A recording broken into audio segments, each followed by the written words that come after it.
Ayan mga kamaster, magandang umaga. Ayan.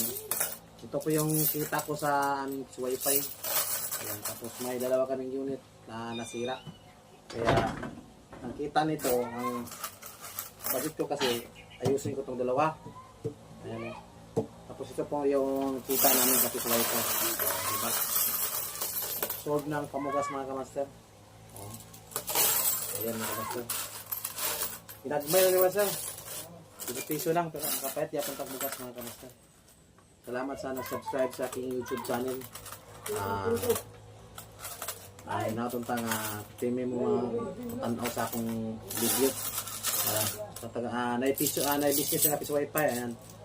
I-support naman at saka Please like, comment, and share. Share. And subscribe.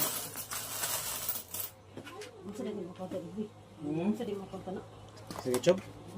Secret. Vegan yapon.